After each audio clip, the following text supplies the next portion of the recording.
Broadcasting live from Urza's mine on the plain of Dominaria, this is TapTapConcede. Welcome, everybody, to TapTapConcede. My name is Graham. Joining me is Nelson. Hey, I'm here. And Kathleen. Hello.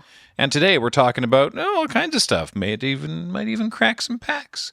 But first, I want to remind you that this show and everything that we do...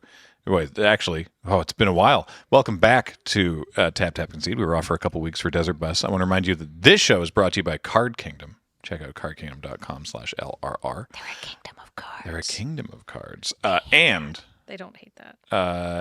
Tell them that we sent you, and they'll give you a little button that says a funny thing. And I don't know where we're at with that right now because it's been a couple weeks. But also, this show and everything we do is brought to you by you and your kind support of our Patreon at patreon.com/loadingreadyrun. Or by becoming a member of this YouTube channel or any of the other ways that you can do that. And we really appreciate it. So thank you. Also, hello, podcast listeners. You should be receiving this again with a backlog of episodes. Archive.org, where we host our podcasts, suffered a really irritating DDoS attack and data breach. Yeah, I would not call this an oopsie boingo internet because this was actually quite, I would say, concerted and targeted at Archive. And they are a volunteer org, and so it took them a while to get their feet back under them. And even after archive.org came back, it took a while before we could log in again. And even after that, it took a while before we were allowed to upload again. So we've been trying, but that's why it's been a couple weeks that you might have noticed, where's all the Loading Ready Run podcasts on my iTunes or Spotify or wherever else you get your podcasts. And I know that was a thing because a lot of people actually came to the YouTube comments to seek out being like, hey, what's up with the audio podcast? So I'm glad there's so many of you that still just listen to this audio times. So thank you. We appreciate you, and thank you for your patience. A celebration of returning to audio podcast times to those who do that. Yeah. Mm-hmm. Speaking of audio podcast times, I want to apologize to anybody who's hearing phone bippity boops.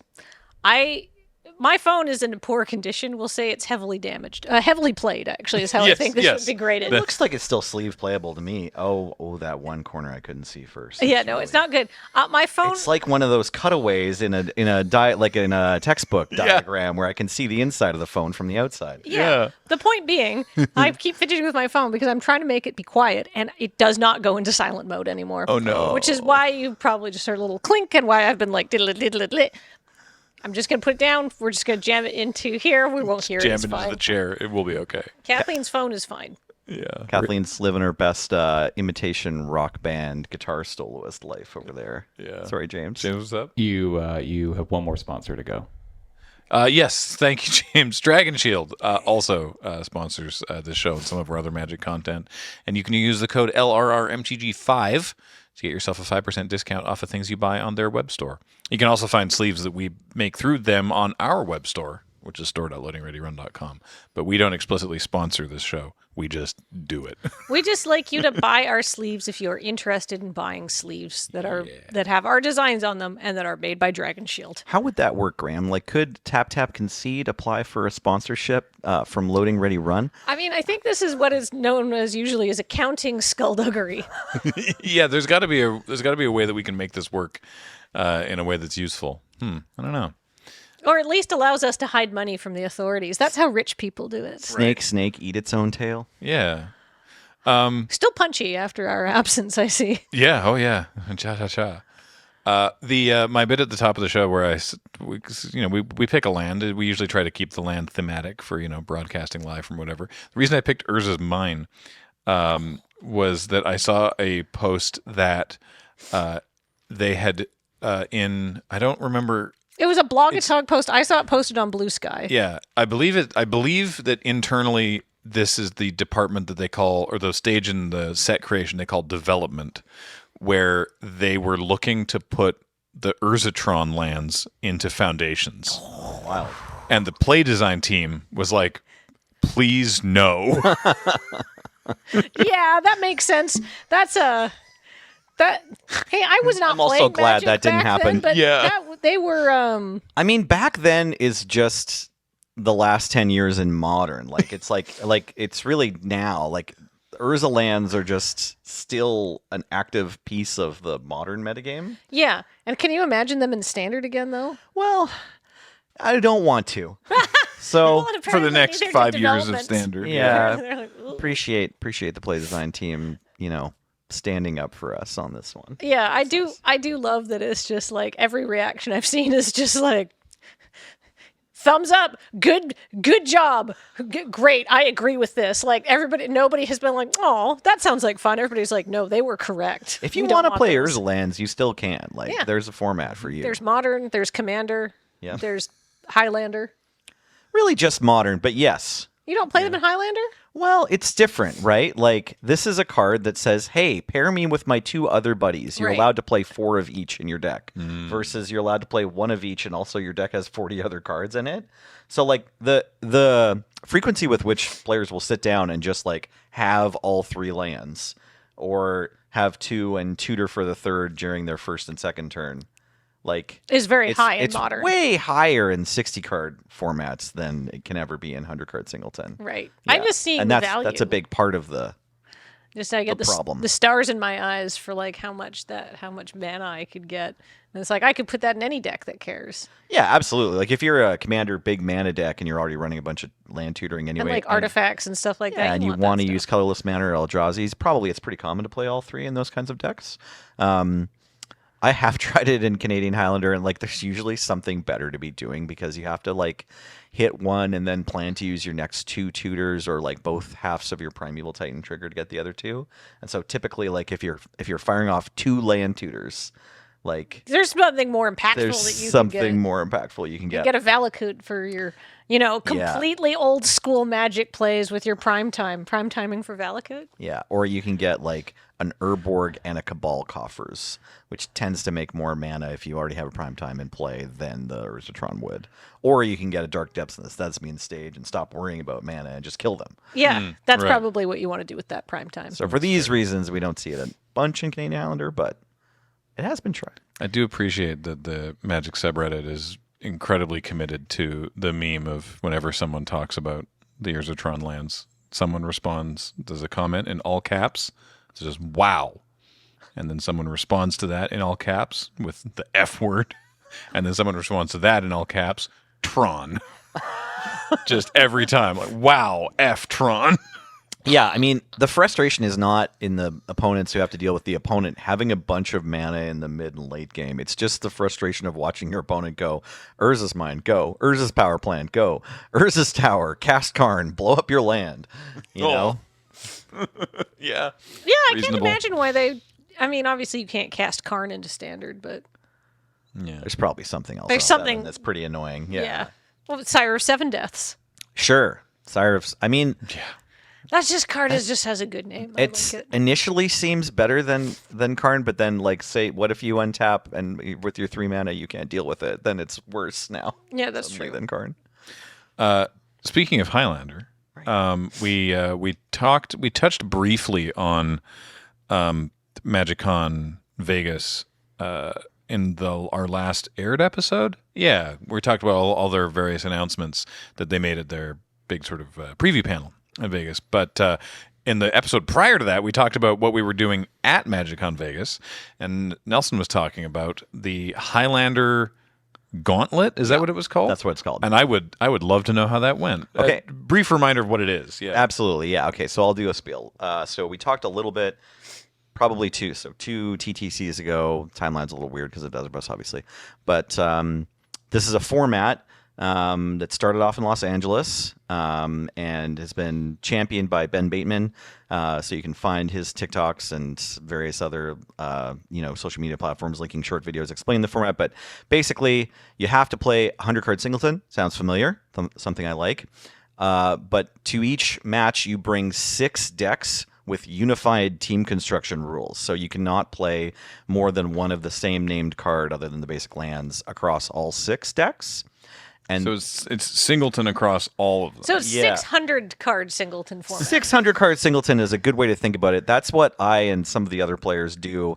We put all 6 decks into one deck list on Moxfield, like in order to double check that you didn't mess up and include like Swords Plowshares in 2 decks or whatever, right? Put 2 Soul Rings in your two decks. Sounds very complicated. Yeah, pretty complicated deck building to start with. Honestly, though, I'm not sure what's more complicated pulling that. Like, this is maybe more work with your hands versus the Canadian Highlander points list, like in terms of like thinking and planning. Like, but both are like kind of complicated. Anyway, so you have to bring physical 6 decks.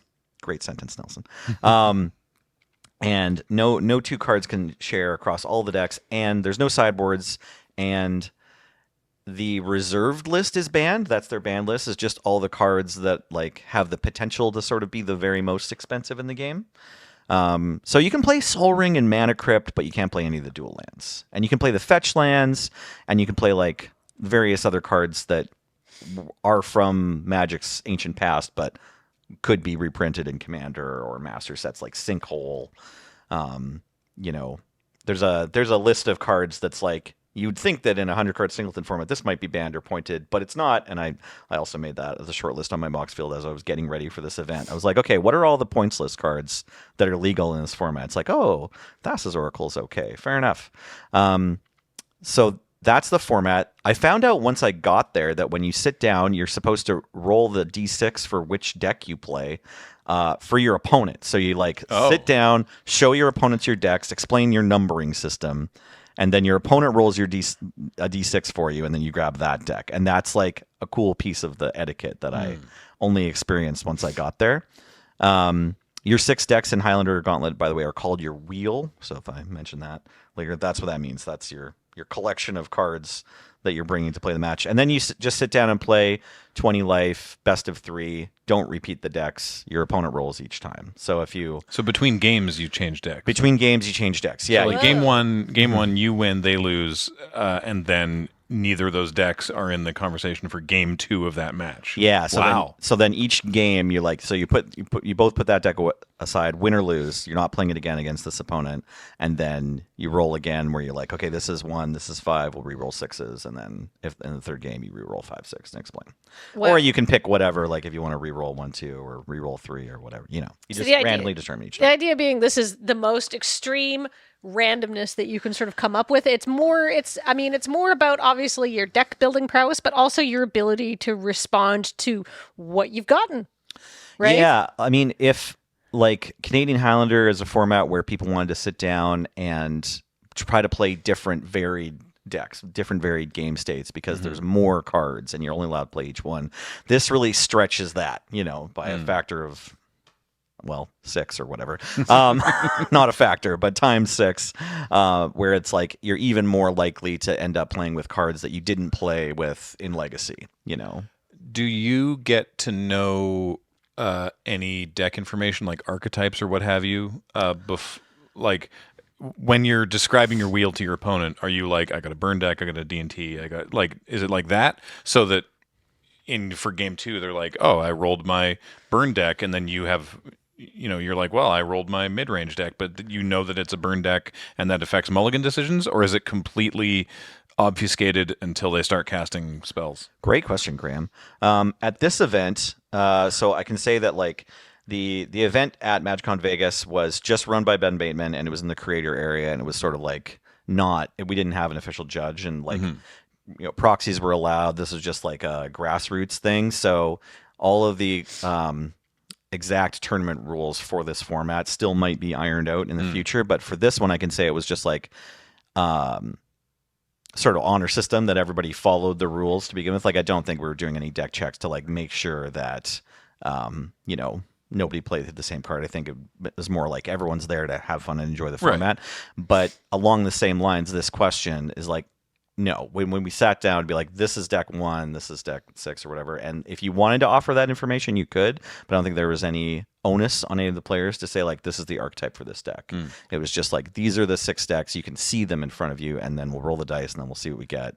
And then if you've like played against the same person several times, their sleeves, that could help your mulligan decision. I was going to say, I wonder if I would propose for hypothetical like tournament rules that you don't tell your opponent what the decks are, but that you can't rearrange your wheel over the course of a tournament, so that if you do end up fighting the same person again later, They're going to know what deck 2 is. Yeah, then they know what your deck 2 is. I think that might be an interesting. I think either that or it's just open deck list. I don't know. Like it's one way or the other. I think if the tournament was to proliferate, I think open deck list is probably the way to go That because makes more sense. it gives you it gives you the comfort of like it being that much harder to like cheat at this format. Not that I think there's been an event where it's like truly like worthwhile to like risk cheating, but it also means that the open deck lists does mean that people have to make sure that they're not, slipping in that swords to plowshares into multiple decks, right? And super relevantly, like acknowledges Graham's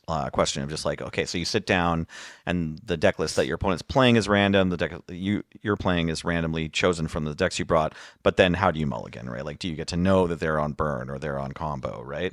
And so, I think probably I would vote. I don't know. We'll see. I'm not in charge of this format or anything, but I would probably prefer open deck lists and just knowing like what your opponent's up to as you sit down, because that mirrors regular tournament Magic a little bit more. And it is like a 1v1, 20 life, best of 3. Like the matches are pretty quick, but you end up seeing, like as I was saying earlier, a wide variety of cards. Speaking of the matches being pretty quick, you had a very interesting thing with having to play some very quick matches at Vegas. So do you want to talk about that? Yeah, so I'll give you my brief rundown. So please. This event happened on the Sunday and started at 11 a.m., which I didn't have any time conflicts at 11. I sat down. My first opponent was Nick, who is a fan of North 100 and was playing Surge's Sanctum Stompy deck, more or less ported over to Highlander Gauntlet in round 1. And that was a close one. I lost, but then I won the next 2. And then in round 2, I played against Sebastian, who I'm not sure if had played Canadian Highlander before, but was another lovely person. And then I won that one. And then round 3, I played against Ari. And I had to the start of the round, I had to be on an opposite part of the hall. Like this MagicCon was maybe the most floor space of any MagicCon we've been to. Pretty sure it was bigger than Barcelona. It took a long time to get anywhere. Right. Yeah. I wasn't in Amsterdam, but Amsterdam was a normal-sized convention center. This was like as big as Magic Vegas last year, and then another 25%. Minneapolis had those 3 domes that were all just beside each other, so like fully one end to the other was pretty far. I don't know, James. MagicCon Vegas was really big, and it was 2 floors. I can tell you for 100% sure that this Vegas was the largest square footage MagicCon they've ever had. There we go. So my path from the creator area where this tournament was happening to the meet and greet room was not the absolute farthest that you could need to travel in from the MagicCon. Like if you're going from like the game nights booth to the front entrance, like the public front door, that's as far as you possibly could, but like you would cross the path I had to take to do that. And so it was pretty far. 85% of the way there though. Yeah, so I full on like sat down and was like, "Hey, nice to meet you. Let's have a good one," stuff, and shuffled, knowing full well that in like 9 minutes I was just gonna try to like Ferris Bueller's Day Off home to like get into my bed before my dad opens the door and says hi to me or whatever. And then Ari, my opponent, just like managed to play super fast, and I won that match in 2 as well. So like big kudos to Ari. Thank you for playing so quickly. And then, sure enough, I was 90 seconds or so late to that meet and greet. But, this way Wheeler didn't have to walk into the room last like 2 days in a row. Yeah. Anyway, so then I turboed out of there like 10 minutes into round 3. The meet and greet's going to last an hour and a half, so I just texted the TO and said, "Hey, if you need to drop me, it's fine. Like I'm committed to doing this meet and greet. I can't leave. I know that there's going to be one more round after this one, and then the Swiss. But if I can no show, or sorry, one more round of Swiss and then the top 4.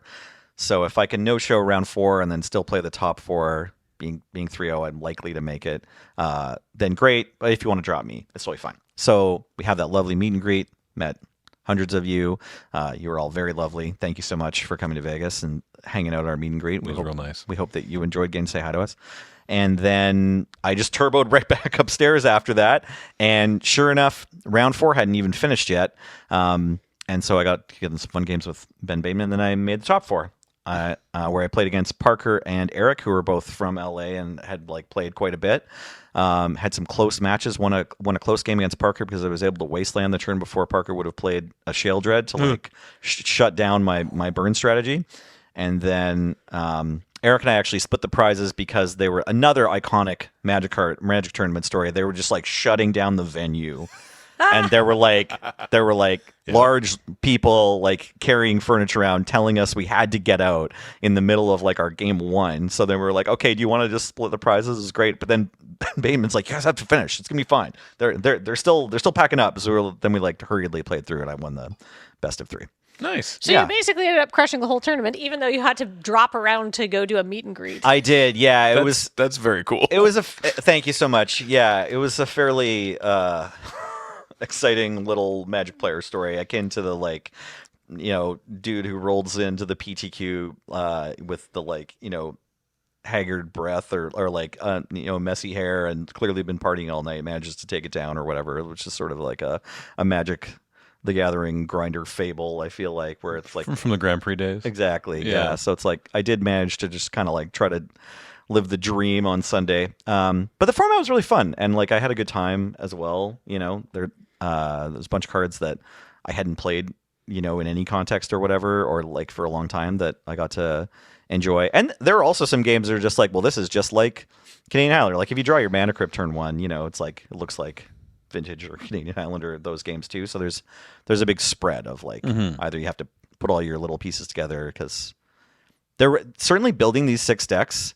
It didn't have the same experience that I'm used to in building a Canadian Highlander deck, where I'm like, okay, I'm ready to actually start building, which means I've found 400 cards, and I'm going to like slice it down to a Canadian Highlander deck. Right. Instead, it was more like, okay, this deck put itself together pretty pretty quickly. These 3 decks, I had to find a few cards, and then I've got one deck that's still just an idea, and then I've got another deck that I have 40 cards for, and I've got to like work to bring it up to being a deck. I was gonna ask about that, and maybe you want to go deeper on this on a North 100 or something. But from watching North 100 Showdown, there's a lot of cards that show up in Highlander decks, and that must be a challenge when you can't just go, okay, well here's 6 Highlander lists, because there's a lot of cards that are shared across it. Yeah. You can't use it, so it's like, how do you rebuild those things? Right. So I think the first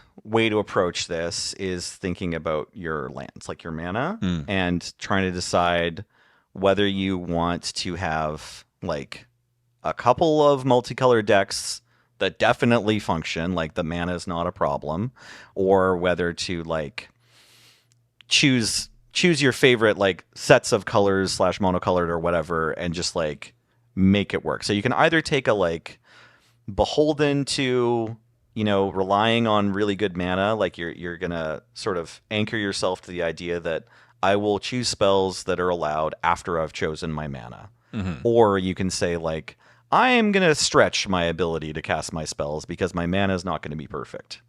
And I did a little bit of both. Like I certainly brought 2 blue-white decks and had at least one moment where I cracked a fetch land and wanted a Hallowed Fountain, and it was in the other deck. And so I think I needed to get... I had included like the tapped cycling land instead. So, we kind of like had some bumpy rides that way. And that's probably a pretty common experience in Highlander Gauntlet, because you're only allowed like 1 of each of the 10 fetch lands and 1 of each of the 10 shock lands. But I think both methods can be fine. Like there's so many like random duels now, right? Like, so if your strategy allows you to play a few more tap lands, then you're going to be fine, and you can play like a series of multicolored decks and it'll be okay. But monocolored decks were fairly common as well, like, or mono with a splash. Like, I think a lot of players were like, okay, well, the Llanowar Elves are going to go in a deck with a bunch of Llanowar Elves. And I think it was also pretty common to see, like, the Lightning Bolts in a deck with a bunch of Goblin Guides or whatever. So, like, a mono red deck, a mono green deck. Yeah, and then, like, there were a couple mono white decks I saw. I played a mono black deck. Possibly some other people had mono black decks. The blue decks were usually at least also black, if not like Esper. Like Esper Thoracle seems to be like a really common Gauntlet deck. Thassa's Oracle is just super good. Yeah, just like one of the combo pieces that's like legal, and like the Tainted Pack and the Demonic Consultation are both legal as well. And like this is like one of the best combos in Magic that you can play in this format. So, if you're Esper for that deck, and then you have like 3 or 4 monocolored decks, and then you have like another couple of decks that play with the rest of the remaining fetch lands you're not using. That's like kind of a quick and dirty recipe for Highlander Gauntlet. Yeah. All right. Yeah. Sweet. But I mean, it is a lot of work, but it's also a lot of fun. Like if you're, going on a train trip or something with a buddy, or like, you and your friends in college don't want to spend more on cards and do want to get like a lot of play out of what you've got. I think, the format has a thumbs up for me. Sweet. Yeah. Cool. Well, hey, thanks for the breakdown. Congratulations, Highlander Hey, Gauntlet. thank you. Yeah, I'm MC Vegas champion. currently the World Highlander Gauntlet champion until there's another. Until another next big event. Vegas. Until next Vegas. Well, we'll see. Yeah, exactly. Well, I mean, last Vegas, I left as the Game Nights champion. That's right. Oh my God. And there hasn't been another championship. It's just a podcast of champions. We are a podcast of champions. Holy moly. Yeah. I'm so proud of myself for catching up to you. I think you're a champion, Graham. Oh, thank you, James. That's right. Graham's the champion. Next year, yeah, we're Graham's gonna the find out. champion of beating cancer. Neither of us have beat cancer. I could favorite. see. I could see Graham entering some sort of jumpstart event and taking the whole thing down. Oh, I'd love to play Me a too. Jumpstart tournament. Yeah. That'd be so much fun.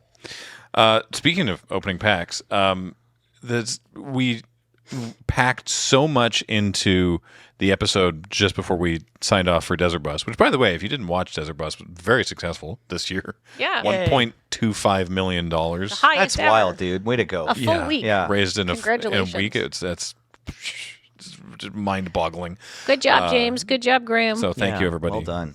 Good job, Yeah. all Good job, you you. people Thank you, watching everyone. it. But so we don't have a huge amount to cover today because there hasn't been, apart from that fun little nugget of fact about the potential Urzatron in Foundations, and we haven't had opportunity to play a bunch. I've played some Sealed. I played a draft. It's been fun. I'm enjoying it so far. Big card pool, so that's neat. But at time of recording, but probably not at time of airing, the Jumpstart queue is back on Arena, and that's awesome. I did a bunch of that's Jumpstart sweet. last night. I'm very excited about that. But so this is all a roundabout way of saying now we're going to do some old school TapTapConcede Crack-A-Pack. Crack-A-Pack, the standalone show, still continues, and we'll be having a new season of that coming your way at some point in the near future. But in the meantime, I have some packs here. What are our options? I don't know. Should I just get you to do numbers? Give me a number between 1 and 4. 4. Great. It's Dragon's Maze. Everyone's favorite set of all time. But of course, I get the Ravnica set. Yeah. This I was didn't given. know what you had. No, I mean, it could have been 4 different Ravnica sets. it's That's not. true. This is the only Ravnica set. So good job. You just know it. This was given to us by that guy at PAX East. Thanks, that guy. And the last PAX East we went to was in 2020, if I recall correctly. So this has been been a while. in the hopper for a while. Well, thank you. It might that not even guy. be that PAX East. Who knows? All right. Well, it's a pack of Dragon's Maze, so you know what we have to have. Gates. Gate. No. I mean, yes, but clogging up the common slot. Oh, a clue stone. Creatures that care about gates. Okay, yes. It's clue stones. Yeah, this is the Boros clue stone. 3 mana taps for red or white, and then for red and white and sacrifice Boros clue stone, draw a card. One of the most mana rocks in the history of Magic the Gathering. These are so extant. Yep. Yep. Yep. They are very produce mana. It's got cool art. They are cool. I definitely prefer the cycle of lockets. Are You they draw lockets? 2. Yeah, It's more expensive, but you draw 2. Yeah, you pay more mana, but you draw 2 from Return to Ravnica block. Sure. Dragon's Maze has a whole host of, hey, this exists, and then there was something better later. Yeah. Can I will point out that I do like the flavor text on this card. Flavor text is good. In case of fire, treachery, citywide riot, political upheaval, or worldwide societal collapse, break glass, clue stone inscription. Yeah. The problem, and I mentioned clogging up the common slot. The problem is this is back in the days of big sets and small sets, and in this case we had Return to Ravnica and Gate Crash, which were both big sets, and then Dragon's Maze. little set. Dragon's Maze was just a little guy. It was a baby. And there was 10 clue stones in the commons, and so you just saw a lot of them. I would guess this will not be the last one we see in this pack. Yeah, and it's not the only cycle of 10 things either. Like, there's several cycles, complete cycles of 10 things in the small set. Yeah. Next up, it's the Orzhov Clue Stone. the Same thing. 3 mana, taps for black or white, for black and white, and tap it and sacrifice it. Draw a card. A symbol of power and wealth, the only commodities that matter to the Orzhov. What a loathsome guild. Next, it's not a clue stone. Rakdos Drake. 2 and a black for a 1/2 Drake with flying, and Unleash. The Rakdos mechanic of you can have it enter with a +1/+1 counter on it, and if you do, it can't block. I was conflating that with Riot. It doesn't get haste. It just gets a counter. If it has a counter, it can't block. It's so much worse. Yeah. Well- I do not think Rakdos was good in this set.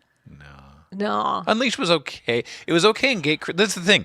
Gatecrash, like Return to Ravnica, was a good and fun set to draft. So good. Gatecrash whipped. It was so fast but fun, and it had a lot going on. And then this it happened, and everybody was like, ugh. This was you had to draft. Did you draft Dragon's Maze first? You drafted Dragon's Maze and then Gatecrash and then Return to Ravnica? That sounds right. Yeah. Yeah. So it was like tricky because like if you took the Rakdos Drake, you were only going to get Rakdos cards in Gatecrash. Return to Ravnica. Yeah. Gatecrash was like Simic, Dimir, Boros, Orzhov. Not is it? No, it was in RTR. Golgari? That sounds right. Yeah. Yeah. Yeah. But Anyway. Rakdos, Azorius, Simic, Selesnya, and Golgari were in Return to Ravnica? Yeah. I think that's right. 2/3 flying can't block for 3. Oh, This is a creature. Yeah, it's this not is great. really bad. Yeah. Not great. Sorry, don't It's tell you. it's a black flying creature. Like if you're Yeah. in Rakdos and you wanted to like push damage through, like it has flying. This is a better creature. Tithe Drinker.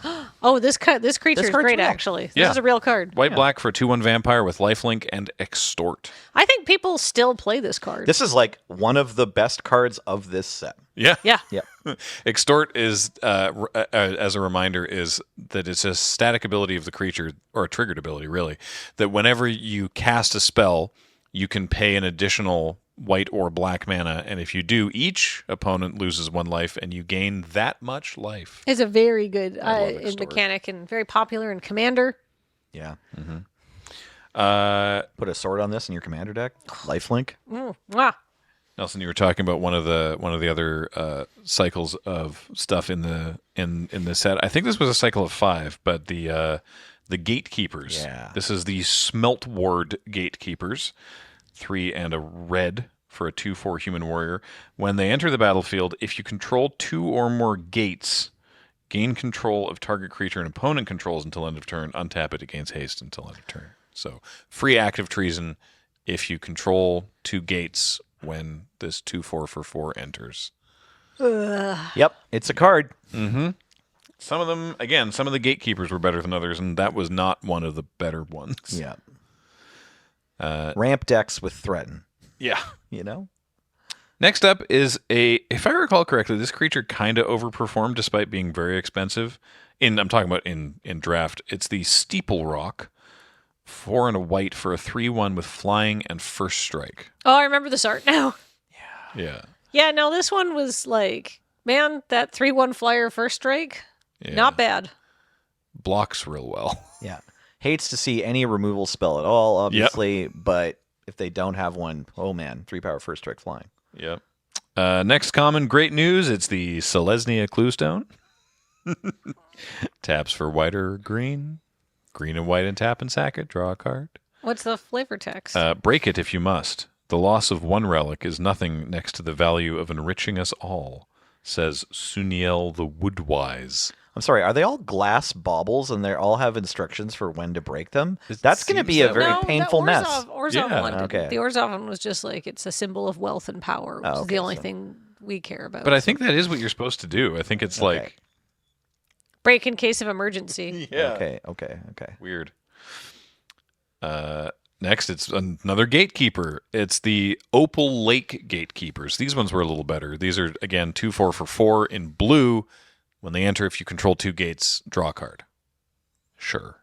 I don't mind that. Don't mind it. Next is Liev Decree.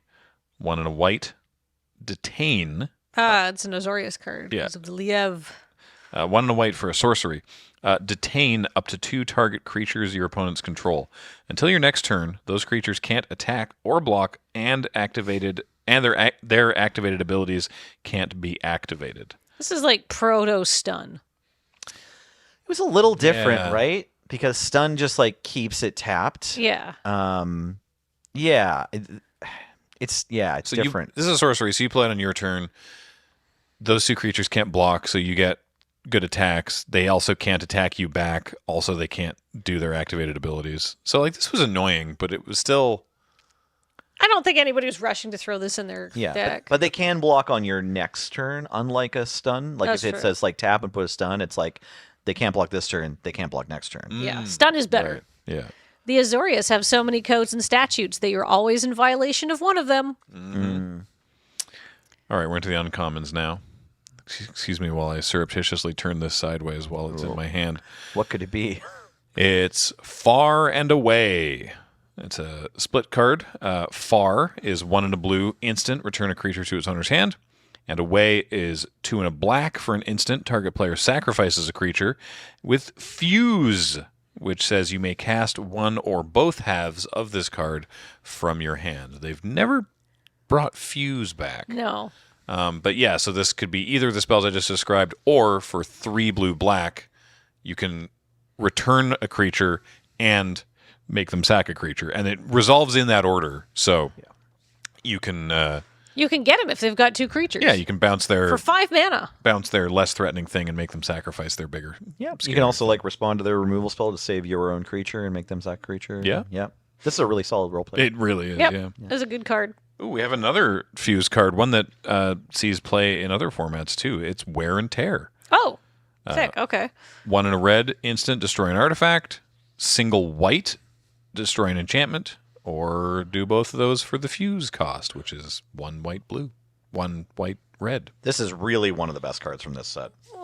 Yeah, because this is in We're just seeing a ton of sideboard play in Modern and Pioneer and stuff. Yeah, 3 mana, destroy 2 things that probably you need to get rid of. Yeah, and just the flexibility of like it's the tear part that's the most exciting, right? Like being able to destroy an enchantment for 1 mana. At instant speed is just like Yeah, exactly.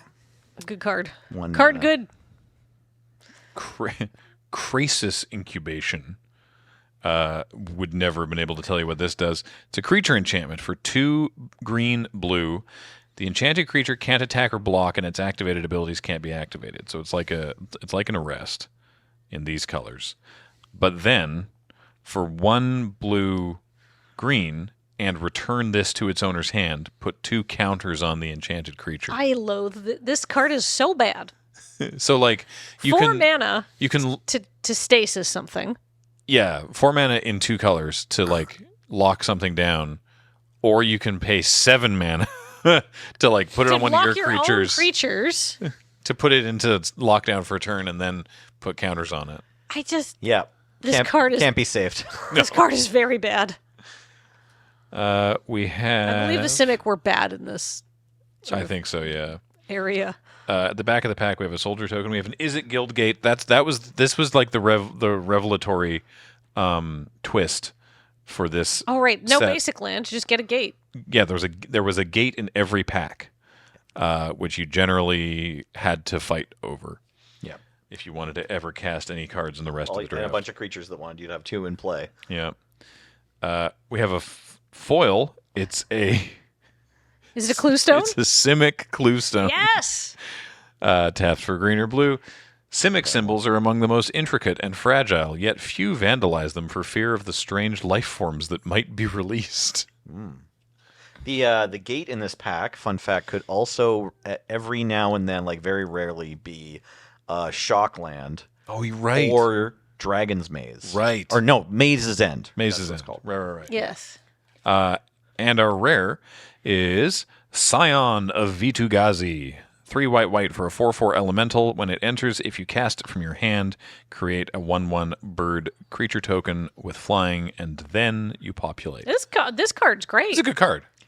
I don't. Yeah. I mean, I'm in curious limited, you're what the getting 2 flyers. Yeah, it's good. It's just you only get the trigger if you cast it from your hand. So I'm wondering what the what the design conversation was around, like, well, we can't let them reanimate this one. You So know, get 2 birds. Yeah.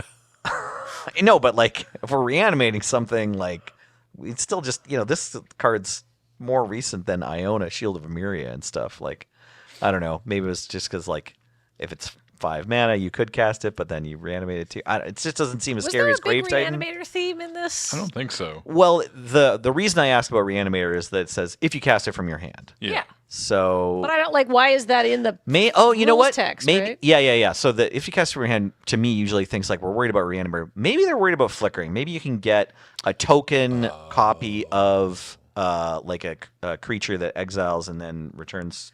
Like a Restoration Angel, right? Yeah, like yeah, maybe yeah. there's a problem if you make a token of Restoration Angel. Because and you're then just this would go infinite, That and they makes don't want sense. that, and Yeah. it would break, like it would loop the game. Maybe that was the concern. So that one's not bad. Genuinely either. curious, not like trying to slag on Sign of Vitu-Ghazi. Just interesting. What would we take though? yeah, so there's Far and away. 4 clue stones. I was going to say, I feel like the big hitters are far and away.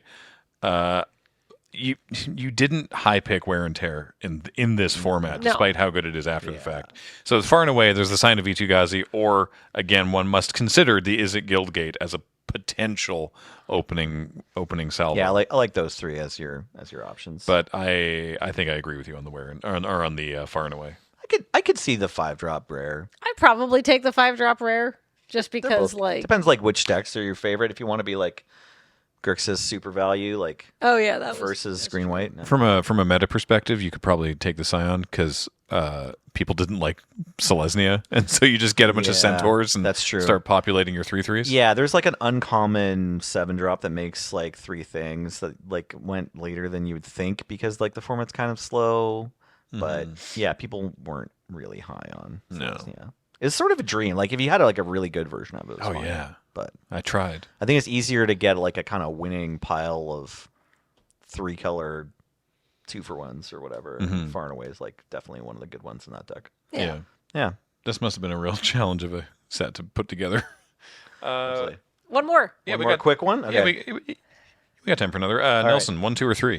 2, please. 2. It's Commander Legends. Ooh. I like this set way more than Dragons. Yeah. Yeah, I think everyone does. This one's much more recent. This was given to us by Jack Wallace at MagicCon Chicago 2024. Hey, if you're watching this and play Commander but have never drafted either Commander Legends or Battle for Baldur's Gate or Commander Masters, they're all great. So Baldur's much fun. Gate's the best one, but Commander Legends also was a really good format that like no one played.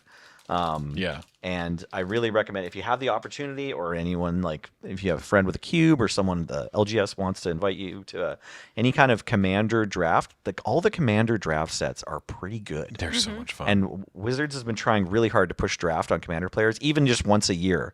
And they've been designing incredible sets for you, the Commander player who doesn't draft. So I really recommend checking it out.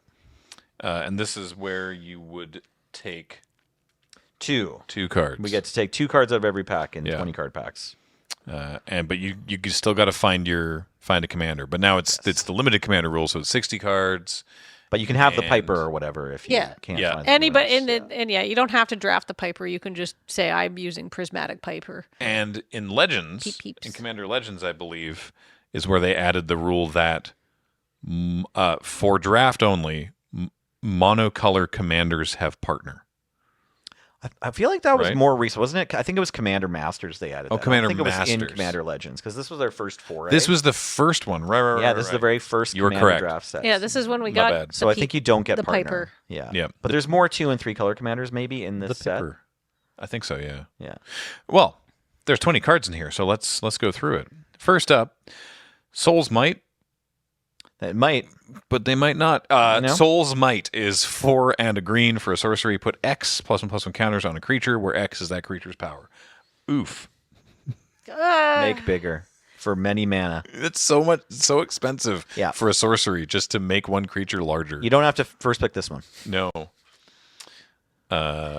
Boarding Party. Oh, this is a fun one. 5 and a red for a 6/3 human pirate with haste and cascade. Ooh. I think this might still be in the like contention for Pauper like ramp targets. Like Because you get to cascade and it's just a yeah, 6 power with haste. 6 power haste. Yeah. It's good stuff. Like the Boarding Party. powerful pirate. It's Garl, the deranged assistant. 1 and a blue for a 1/1 human wizard. Tap, mill a card, add colorless. Garl, adjust the slurry dispensers. Garl, fetch more corpses. Garl, quit crying and give me your brain tissue. If he doesn't stop being so rude, I'm quitting. Yeah. Everyone wants to work in a, fair and equitable workplace Yeah. where they're treated with respect. Yeah. Especially Garl. Good job, Garl. I remember this was Shadows of Innistrad, or at least that block. Yeah. Garl also can mill you a card to add colorless mana. Yes. Yeah. Did we not read that? Yeah, we did. No, we I did. was really focused on the flavor text. I was love thinking about Garl. I just remember. If this was from first Innistrad or second Innistrad. Yeah. I think it might be from second. I think it was from second one because I just remember Cameron at I want to say the PPR or whenever we would stream it, just saying Garl whenever he would use it's the deranged assistant. Yeah, as a shorthand for I mill a card and add a colorless, and just be like, Okay, activate you know Garl. what? I'm putting Garl here from deranged assistant on my hit list of cards that I think need to graduate from flavor text to actual legendary creature. Oh, legendary Garl. I'll We sign need a the legendary petition. Garl. Yeah, I'm Love sure to it's coming down We the just pike. it could take a while. We just got Zool Asher. Right, Lips Lord. from like way back in the way days back of in the flavor day. text of the 90s, right? Yeah, exactly. And Foundations. Also, usually they give you like an uncommon deranged assistant first. Like Maleva had like several cards before getting a legendary, right? That's true. So maybe Garl could have maybe we could at least next time we're on Innistrad, we have like an uncommon 2 abilities Garl, I do love putting, and the times when I've been lucky enough to be working on creative text, I love putting names in creative text just to stock that fridge, right? It's like, hey, maybe this is as far as this name ever goes, but maybe someday people will be like, yeah, that guy. Yeah, and then sometimes you can one of the best things is like going back through old sets and finding things that should have cards. Mm-hmm. Yeah. Next, it's the Universal Solvent. Single mana for an artifact, 7 tap. and tap, destroy a permanent. Sometimes you got to get it done. I'm not excited to run it, but blunt force object that sometimes makes the cut. yeah. Defiant Salvager from Kaladesh. 2 and a black for a 2/2. Sacrifice an artifact or creature. Put a +1/+1 counter on it. Activate it only as a sorcery. Activate this ability only any time you could cast a sorcery. I'm glad they've now streamlined that phrase. I mean, it's free. Sacrifice. It's free sack. This card's better than it looks. Yeah. Usually, especially Anything true where in it Kaladesh, but anything where it says sacrifice and there's no mana cost next to Yeah. it is usually better than it looks, I think. Absolutely. Hey, it's a card that named a mechanic. It's Rummaging Goblin. Hey, Yeah, 2 and a red for a 1/1. Tap, discard a card, draw a card. the original still valid. I'm Yeah. pretty sure I played this at the PPR. Whoever in design was like, wait a minute. Looting is you draw the card and then discard. But what if we make them discard first and then draw? Oh, we figured out how we can do looting in red. Very smart. Yeah. A plus that to one whoever first named this card, Rummaging Goblin, and gave us a mechanic. Ancestral Blade is next. 1 and a white for an equipment. You make a 1/1 soldier and then you attach the blade to it. The blade gives a creature +1/+1 and equips for 1. And that is fine. I feel like nowadays it comes in for free. It equips for free. Or equip for free? Yeah, It would equip other creatures for 0 as well, or whatever. That's the Well, power creep. Yeah. Because it equips the creature for free. Like you get a bear. Yeah. That's true. You I get like one that. equip for free. I like that they have started doing that more often. That like your first equip is free. I think it makes They're trying to make equipment better. equipment a lot I more think playable. it streamlines the process of figuring out how good this card is, like the evaluation process a little bit. Makes it a bit easier for players. Yeah. It's fine. Ooh, I like this one. Fertilid. 2 and a green for a 0/0 elemental. It enters with 2 +1/+1 counters on it. And for 1 and a green and remove a counter, target Searches their library for a basic land, puts it onto the battlefield tapped, and then shuffles their library. Oh, you could put that in a group hug deck and say, "Look, I'm helping you." Before you rip it away from them. Right. Before you smash them to death with their own land. Before you deal them damage equal to the number of permanents that you own that they control. Yeah. No, this doesn't actually help with that, but following the same logic. Yeah. Charcoal Diamond. Oh. I like the cycle of diamonds a lot. 2 mana, enters tapped, taps for a black. Good stuff. It's an artifact. Yep. Viscera Seer. Speaking of sacrificing creatures for free. 1/1 for a single black, sack a creature, scry 1. This is kind of an all-star, I think, in the sacking world, right? Oh, for sure. Yeah, this is a regular go-to in Constructed. 1 mana, free sacrifice, no target required.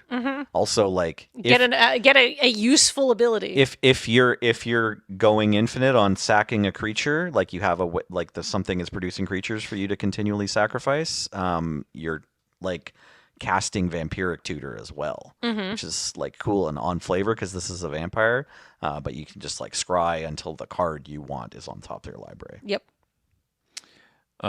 Do you remember the text of Soul's Fire? Soul's Fire, 2 in a red. Target instant. Target creature you control deals damage equal to its power to any target. Yeah, exactly correct. Thanks so Very much. good. Yeah, I remembered. Yeah. This is much better than Soul's Might. Yes. Is this a cycle? It's a Jund cycle or a Naya cycle? Yeah, I think it's a Naya cycle. So there's a white one as well. So This one's good. this one's good. This looks like a Johnny helping out Jazal. I once played against an opponent in Canadian Highlander that was running Soul's Fire, Countryside Crusher, and then I want to say Gamble. Like maybe there's 1 tutor as well, and then 97 mountains. Wow. And you just try to hard mulligan until you get the Crusher or the Gamble, and then you kill them on turn 4, hopefully. Yeah. Slightly off model, but Ajani is also in the back of Soul's Might helping out who I believe is Miri. Right. If we look at Soul's Might again.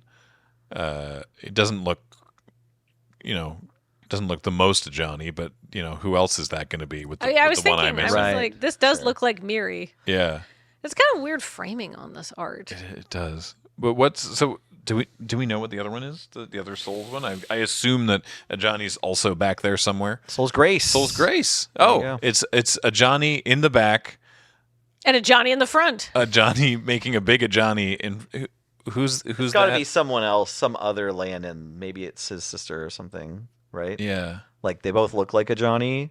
Yeah. And then I like Is that it like Ajani. Kemba? Kemba's a white cat. Right. That's true. maybe. Probably not. I just like the This little is Ajani in the weird. back with the glowing hands going, ee, and he's making just big him going, you. This is like maybe one of the last, like, because Shards of Alara is sort of it's kind of a transitionary set, like only the second set with Planeswalkers, and then like things started to change in limited design the following years. But like this might be one of the last cards that was just like white just gets a card that makes life for no reason. You know what I mean? It's part of Yeah. the color pie. White creates life gain. People like that, right? Yeah. Nope. Next card. All right. Our last common is Path of Ancestry, commander staple. It enters tapped. It's a land. Add 1 mana of any color in your commander's color identity. And when that mana is spent to cast a creature spell that shares a creature type with your commander, you get to scry. This is my most missed trigger in Commander. Yeah. Reminder, your commander shares a type with itself. Yep. Yeah. Explosion of Riches. 5 and a red for a sorcery. Draw a card. Then each other player may draw a card. Whenever a card is drawn this way, Explosion of Riches deals 5 damage to target opponent chosen at random from among your opponents. I want to run this in some Commander decks. That's fun. So it's 6 Yeah. mana. 6 mana. You draw a card and randomly dome your opponent, but it could get much bigger. How does this work in Battle Royale? Or not, that's not what it's called. Grand Melee. Oh man. I guess it's like spell range or whatever. Like if Probably. you cast this, each Yeah. other player doesn't count everyone. But like the bigger your game is, the more enticing it is as the opponents to draw the card, right? Yeah. Yeah. Supreme Will from Amonkhet block. 2 and a blue for an instant. Choose one. Either Counter a spell, and unless its controller pays 3, or look at the top 4 cards of your library, put one of them into your hand, and the rest on the bottom of your library in any order. It's a good one. Yeah, good card. It's good stuff. Dreamstone Hedron. Oh, yeah. It's like a larger Hedron archive. 6 mana artifact, taps to add 3 colorless mana, and for 3 mana and tap and sack it, draw 3 cards. From the days of Elder Dragon Highlander. All right, so then so here's how the rest of this pack breaks down. There's still 5 cards. We have the Prismatic Piper, as we mentioned, which is just, if it's your commander, you choose a color, and this commander is that color. It's a 3/3 for 5. It's got partner. It's so that it's if you scrub out in the draft, he can still doot for you. It's a release valve. There's a foil. I think every pack had a foil. In this case, it's Welding Sparks from Kaladesh.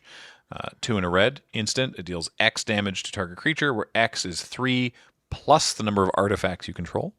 So it's always 3, but it could get much higher. It's often 6 in this format. That was kind of a terror, right? And then we have a rare, and then we have our 2 legendaries. Every pack had 2 legendary creatures that you could get some commanders. Yeah, and they could be different rarities. These both happen to be uncommon, so I'll start with our rare, which is Command Beacon. It's a land, taps are colorless, and you can sacrifice it to put your commander into your hand from the command zone. So it's okay. Yeah. Yeah, it's a neat way to get around late game heavily taxed commander. If you got like a if your commander's died like 3 or 4 times, then it's like, all right, let me just cash this land and normally cast this card. It's an okay include for the draft set, but it was a pretty exciting pull for like anyone who didn't already have one in their collection for commander players. All right. Let me know if you remember these ones. Arden, Intrepid Archaeologist. Is that a red-white? Nope. Nope, don't No, remember. this is pre-red-white being the colors of archaeology, I guess. No, it's still white. It's a core scout. 2 and a white for a 2/2. At the beginning of combat on your turn, you may attach any number of auras and equipment you control to target permanent or player. And it does have partner. Yeah. So you can just be like, okay, all this stuff goes on this creature. You can put any number on one thing. Yeah, move all of your equipments to your creature that can attack. Or you could move curses to a different player. If you were in like I don't know if curses were here, but any player enchantments, you could just move them all to another player. Oh, nice. And yes, Arden has partner. And the other option is Kedis, Emberclaw Familiar. Oh, that's like a red card, obviously. Yep. It's 1 and a red for a 1/1 elemental lizard, little guy. Oh, what a little guy. Whenever a commander you control deals combat damage to an opponent, it deals that much damage to each other opponent, and also has partner. I don't know that I'm starting with either of these legendaries. I think if I'm taking 2 cards out of this pack, I don't think it's Kedis or Arden. I kind of want the boarding party. I don't know what to take. I could see taking boarding party and Soul's Fire.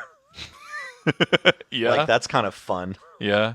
Although not exactly a combo because Cascade is a cast trigger, but maybe you'll, have another big creature besides boarding party. I do like Dreamstone Hedron. Explosion of Riches seems really fun. Yeah, both those would be fine too. Explosions of Riches for sure. It sounds incredibly janky and fun. Mm-hmm.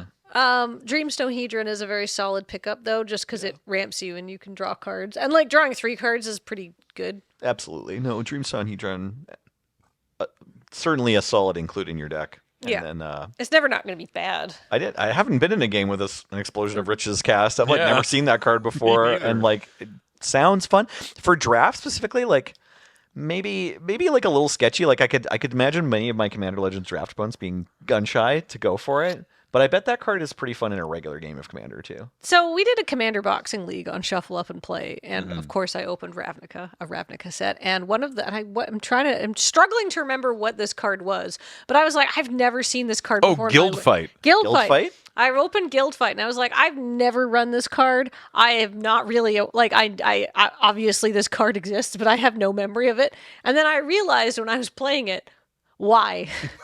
It I looked feel so like fun. Explosion of Riches. It looked like it was going to be so much fun, and it went so badly for you. and that's fine. It was hubris is important to everyone. It's Guild Fight is a 6 mana red enchantment, so you know. So 6 mana and red, always a good combo, just like Explosion of Riches. I don't think it's called Guild Fight because I'm not finding anything. Is it by Guild Battle? Is it? What's it called? I'm literally, I was like, I've never seen this card before in my life, yet it's a rare from RTR. Yeah, it's Guild from Feud. Guild Feud. Thank you. So it's 5 and a red. At the beginning of your upkeep, target opponent reveals the top 3 cards of their library, and then they can put a creature from among them onto the battlefield, and then the rest go in the graveyard. Then after you've seen that, you do the same with the top 3 of your library.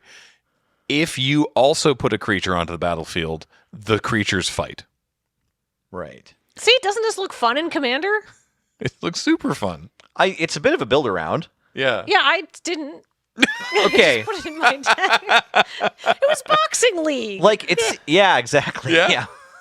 Fair enough. Yeah. Sure, it looks fun. Yeah, Yes. it was extremely fun for the viewers, I believe, is how we will classify how this card went for me. Yep. But yeah, maybe I just have a soft spot for 6 mana red ridiculousness. I like that the Explosive Riches does something right away. Yes. Yeah. As opposed to being a 6-mana enchantment that I have to wait until my next upkeep for the trigger. Yeah.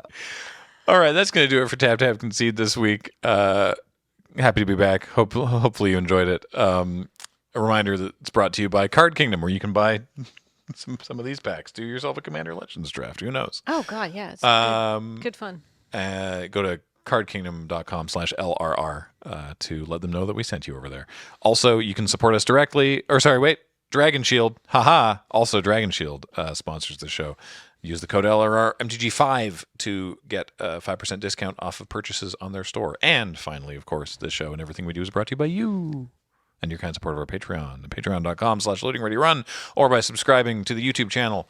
Happy to have you back again, weekly podcast listeners. Hopefully that doesn't happen again, but we're looking into backups in case archive.org goes down again in the future. Until next time, I have been Graham, joined by Nelson. Thanks for listening. And Kathleen. Oh, thanks for having me. James has been here on tech. Heather gets these online. Thank you all for listening and watching. See you. Goodbye, everybody. Bye.